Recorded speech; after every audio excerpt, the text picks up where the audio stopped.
Morning all of you. इस lecture में हम फ्रीडल क्राफ्ट अपक्रिया के बारे में पढ़ेंगे, जिसे इंग्लिश में फ्रीडल क्राफ्ट रिएक्शन कहा जाता है। सबसे पहले इसकी परिभाषा देखते हैं कि फ्रीडल क्राफ्ट अपक्रिया किसे कहते हैं।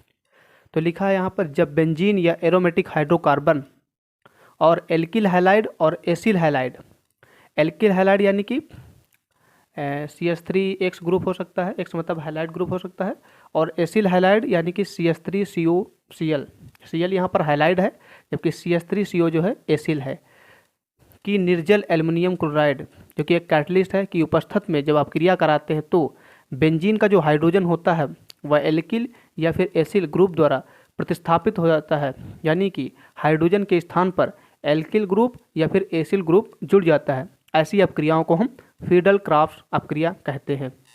सबसे पहले फ्रीडल क्राफ्ट जो अपक्रिया होती है वह हमें बेंजीन में देखने को मिलती है। फ्रीडल क्राफ्ट अपक्रिया जो होती हैं या रिएक्शन होती हैं वह दो प्रकार से हमें देखने को मिलती है। सबसे पहला होता है एल्काइलेशन ऑफ बेंजीन, यानी बेंजीन पर एल्काइल ग्रुप का जुड़ना एल्काइलेशन कहलाता है। दूसरा होता है एसाइलेशन। एसाइलेशन का मतलब होता है बेंजीन पर एसाइल ग्रुप का जुड़ना, एसाइलेशन कहलाता है। तो सबसे पहले हम देखेंगे एल्काइलेशन ऑफ बेंजीन, यानी बेंजीन पर एल्काइल ग्रुप का जुड़ना। तो यहाँ पर हमने यहाँ पर लिया है बेंजीन। बेंजीन एक प्रकार का एरोमेटिक हाइड्रोकार्बन होता है। तो फ्रीडल क्राफ्ट जो रिएक्शन होती है वह एरोमेटिक हाइड्रोकार्बन यानी बेंजीन में देखने को मिलती है। और यहाँ पर हमने लिया मेथिल क्लोराइड, जब मेथिल क्लोराइड और एनहाइड्रस एल्युमिनियम क्लोराइड जो कि एक प्रकार का कैटलिस्ट है, इसकी उपस्थिति में जब आप रिएक्शन कराते हैं तो यहाँ पर जो हाइड्रोजन बेंजीन पर लगा है ये प्रतिस्थापित हो जाता है, यानी कि रिप्लेस हो जाता है। किसके द्वारा? मेथाइल ग्रुप द्वारा क्या हो जाता है? रिप्लेस हो जाता है, जिससे हाइड्रोजन जो होता है वह क्लोरीन से रिएक्ट करके HCl का फॉर्मेशन करता है और हाइड्रोजन के स्थान पर मेथिल ग्रुप जुड़ जाता है, जिससे मेथिल बेंजीन का फॉर्मेशन होता है। मेथिल बेंजीन को हम टॉलुइन के नाम से भी जानते हैं। एल्काइलेशन का दूसरा एग्जाम्पल यहाँ पर है। यहाँ पर हमने एथाइल क्लोराइड लिया है, एथाइल क्लोराइड लिया है। एथाइल जब क्लोराइड जो होता है जब बेंजीन से रिएक्शन करता है, C6H6 जो होता है बेंजीन का फॉर्मूला होता है। जब इससे रिएक्शन करता है तो जो बेंजीन का हाइड्रोजन एटम यहाँ पर लगा है इसको क्या करता है, जहाँ पर एथाइल ग्रुप होता है वह हाइड्रोजन को क्या करता है? रिप्लेस कर देता है, यानी कि हाइड्रोजन के स्थान पर एथाइल ग्रुप जो होगा यहाँ पर जुड़ जाएगा, या हाइड्रोजन जो होगा वह Cl के साथ रिएक्ट करके HCl के साथ बाहर निकल जाता है।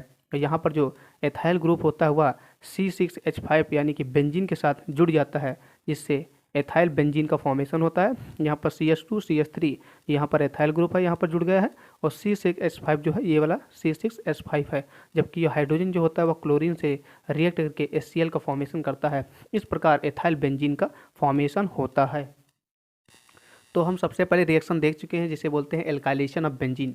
दूसरी रिएक्शन देखेंगे हम एसाइलेशन ऑफ बेंजीन। एसाइलेशन मतलब होता है एसाइल ग्रुप का बेंजीन से जुड़ना। एसाइल ग्रुप जो होता है CH3CO होता है, यानी CH3CO जो होगा बेंजीन से जुड़ेगा। तो यहाँ पर हमने बेंजीन ले लिया जो कि एक प्रकार का एरोमेटिक हाइड्रोकार्बन होता है, और यहाँ पर हमने एसिल हैलाइड ले लिया। एसिल हैलाइड में हमने लिया है एसिटिल क्लोराइड, यहाँ पर ले लिया है। क्लोराइड जो होता है एक प्रकार का हैलोजन है यानी हाइलाइड होता है, और CH3CO जो होता है एसिल ग्रुप होता है। तो यहाँ पर हमने एसिटिल क्लोराइड ले लिया है। जब हम बेंजीन और एसिटिल क्लोराइड की एल्युमिनियम क्लोराइड जो कि एनहाइड्रस एल्युमिनियम क्लोराइड की उपस्थिति में रिएक्शन कराते हैं, यानी कि निर्जल एल्युमिनियम क्लोराइड की उपस्थिति में रिएक्शन कराते हैं। एल्युमिनियम जो क्लोराइड होता है एक प्रकार का कैटलिस्ट होता है, इसकी उपस्थिति में जो रिएक्शन कराते हैं तो यहाँ पर जो बेंजीन पर हाइड्रोजन एटम लगा होता है वह जो एसिल ग्रुप होता है, एसिल ग्रुप जो यहाँ पर CH3CO होता है उसके द्वारा क्या होता है? रिप्लेस हो जाता है, यानी कि CH3CO जो होता है वह हाइड्रोजन के स्थान पर आ जाता है, या हाइड्रोजन जो होता है वह क्लोरीन के साथ रिएक्ट करके HCl के रूप में बाहर निकल जाता है, जिससे क्या होता है? एस्टोफिनोन का फॉर्मेशन होता है। इस प्रकार हमने देखा एल्काइलेशन और एसाइलेशन ऑफ बेंजीन में हमने देखा कि यहाँ पर एक एटम जो हो रहा है यानी कि हाइड्रोजन जो हो रहा वह मेथाइल या एल्काइल या फिर एसाइल समूह द्वारा क्या हो रहा है? रिप्लेस हो रहा।